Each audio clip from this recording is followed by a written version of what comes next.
अरे याद कर जहिया कुमार रहलू पार्टनर। हाँ पार्टनर। हे मोर तूखिया में से कहां से आवत रहो?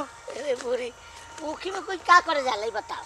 ना ना ना हम नहीं मानत ना।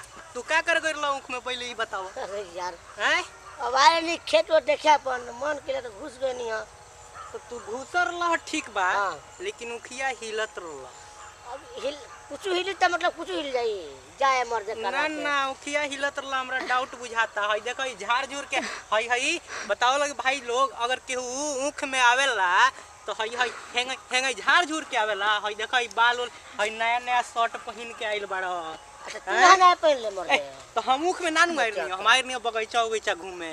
तू आइल बाड़ा एने करी देखो तनी ऊख में घुसर ला तू हमरा ऊख में घुसर कोहे के मतलब का हम कोनो माल खोजे।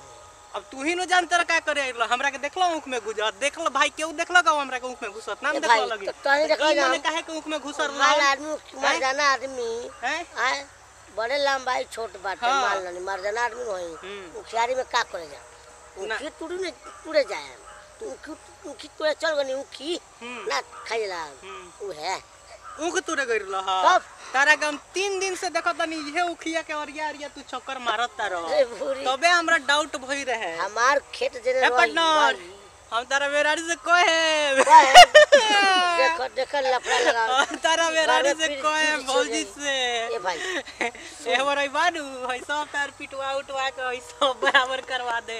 पूरी कहां से भेटा गेल रे दादा अरे बुला ए बार हम तारा के ना छोड़े एगो जान लिए का भाई लोग होके के जाई नु कितना ही पकड़ले बानी देखा लगी तोनी के सामने ऊख में पकड़ले बानी ओइ में से निकल रहन देखला लगी विश्वास कर जन्म बड़ा सीधा एक बार पकड़ले बानी ऊख में तोनी के सामने पकड़नी हो तोनी के गवाह बाड़ा लगी नहीं उखिए में से निकलना नहीं पड़े सोई नहीं हो का पड़े निकलना ऊख में से हमार खेत हो तो नहीं नु आम जाए मन खेत में लोग जाला हम पहले बतनी अगर ऊख में लोग जाला तो धीरे से जाई देखे तो हम जाता नहीं हेदे गइनी हेदे निकल के ओइनी तो ऊखवा कहां हिलल हो टूटे गनी अंदर तूरे गइरला उ हेतर हिलत रहला सब मने आए दोस्ती के नाम कलंक भैया भाई तो बोला कह दी भौजी से पर चार तो घर में झगड़ा लगो भाई झगड़ा लगो तू बताओ तो ये बताओ गइरला उखिया में तो हमरो कुछ मिली तो ना कहेम तो चल हटे उखी डांटा बदल ले लिया तू उखी के डांटा चाहिए